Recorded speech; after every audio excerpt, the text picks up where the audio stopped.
the Michigan offense going against the Maryland defense that is allowing 23.5 points per game. That's 61st in the country. They are 89th in total defense, allowing 392.9 yards per game. The biggest issue with this Maryland defense is the inability to stop the run. They're giving up 4.3 yards per carry, 171.8 yards per game. That's 104th in the country. The one thing they do really well is they'll turn you over. They have 20 turnovers on the season. 18 of those are interceptions. That ranks second in the country. Jalen Husky, safety, has 4. Jamari Glasker and Lakai Roland, 2 other DBs, have 3 picks on the season. So Michigan's had those turnover issues. Job number 1 for this offense, and there's a lot that'll go into this matchup. But job number 1 is to take care of the ball, and job number 2 is to exploit, I think, the Maryland run defense with or without Jordan Marshall. We'll see if he's going to be able to play, dealing with the shoulder, I think dealing with a wrist injury as well. Is it going to be Marshall? Is it going to be Bryson Cusdahl and Jasper Parker? Is Max Bredesen going to get his first carry of his career? Talking about him repping at running back a little bit. And we saw it last week when he was kind of back there next to Bryce on some passing downs as a pass protector. But, it's going to be kind of an all-hands-on-deck type of effort for this Michigan offense with how banged up they are. But take care of the ball, run the ball. Those are the biggest keys, I think.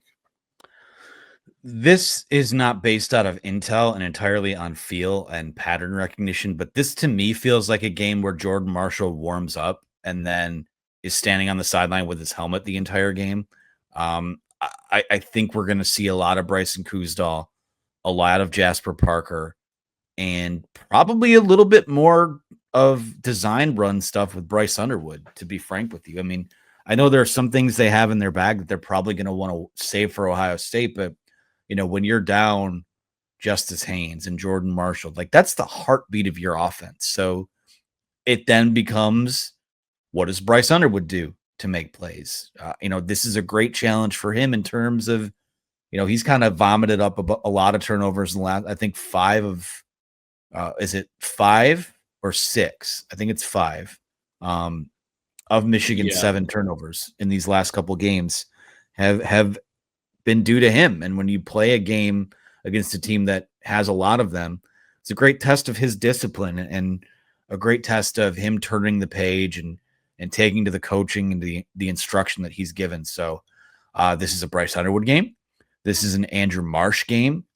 And to the best of their ability, and I assume it'd be a guy like Bryson Cusdahl who gets the lion's share of the carries, it's going to be all about how patient is he. I think he runs extremely hard. We've heard about how good an athlete he is, but I think so much of what makes Justice Haynes and Jordan Marshall as good as they are at running back is the patience, the vision, the waiting to see what develops before you accelerate through the hole. So those are the questions I have. For Michigan, it's still, even without or with a limited run game or limited Jordan Marshall, whatever shape that takes, this is still a Maryland defense that has not stopped the run this year.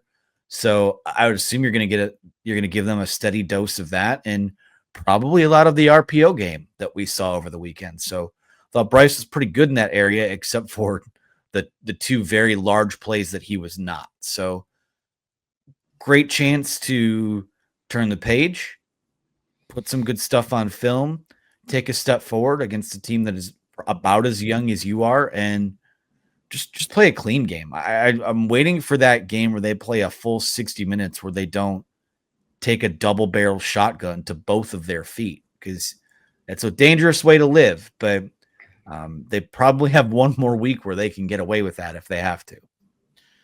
And you mentioned Bryce Underwood potentially running more. I have a prediction. I made this prediction. I might have been talking to you, might have been talking to both you and Isaiah Hull at one of the press conferences this week, but it feels like every time Michigan plays the week before Ohio State, somebody takes a hit, it goes down, is a little shaken up or whatever, and everyone's just worried like hell that they're not going to be ready for the next weekend. You hope it's not Bryce Underwood. Really, he's the guy you have to keep healthy the most in this game. Jordan Marshall. Shame on you for even putting that energy out there. Well, I'm trying to kind of reverse jinx it a little bit here. And, if Jordan Marshall's out there, same thing, right? You want to keep him healthy. Maybe you limit his carries a little bit because he is so important. But Bryce Underwood is the most important, asset that Michigan has on the offensive side of the football because of what the replacement would be. You can get by. Now, I don't know that you beat Ohio State without Jordan Marshall, or Justice Haynes, but at the very least, you'd have a better shot than without Bryce Underwood. So keeping him healthy is important. Maybe you do run him situationally a little bit. They don't seem to love to do that, but we did see it at the perfect moment last week in the touchdown run against Northwestern, an awesome play call. So we'll see. And you mentioned the RPOs, 5.8 yards per carry when he handed it off last week, 9.8 yards per pass attempt on those against Northwestern. Of course, the huge mistake when it's just so easy to hand it off. And the worst thing that can happen when you hand it off is so much less bad than an interception that we saw. But for the most part, he's been pretty good on those this year. 4 teams using RPOs have rushed for 5+ yards per carry on Maryland. Way more rush attempts on those than teams passing it on the run pass options. Part of that is probably just because of whatever looks they're giving. And the fact that if you hand it off against Maryland, you usually have some success. So I think that'll work for Michigan in this game. Cusdall and Jasper Parker, they've combined for 42 career carries, 25 from Cusdall, 17 from Parker.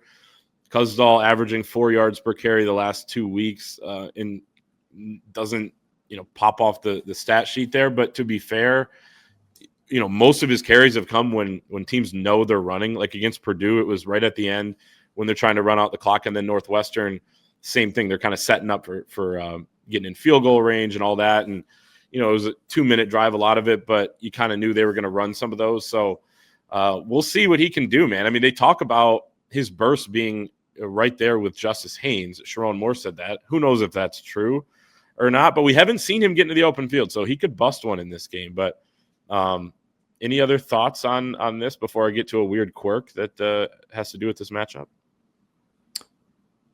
I'm intrigued, but I do have one more thought. A pair of true freshman edge rushers for is Sydney Stewart a true freshman? I should. Yes.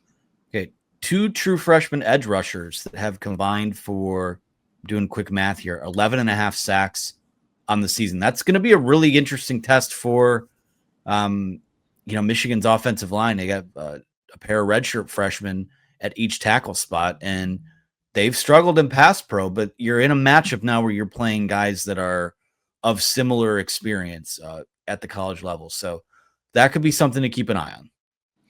No doubt. And the other one's Zahir Mathis, who I believe Michigan recruited. He's 6'6", 222 pounds, just soaking wet as a true freshman. But both of those guys made the On3 freshman midseason All-American team. So, they've been productive. Of course, Maryland doesn't have a lot of depth. They didn't have guys really ahead of them. And from what I've heard about Maryland from George Gerbo from the Washington Times, who was our insider on our piece over at thewolverine.com this week, the depth has really killed this defense. Just the fact that they don't have those. And it's one of the things Loxley was talking about in his press conference, where if he's going to have more resources, they need to build a roster that has more capable players. So again, don't take that for granted, I guess, if you're a Michigan fan, because a lot of other fan bases this time of year when guys are going down with injuries don't have guys to replace those players.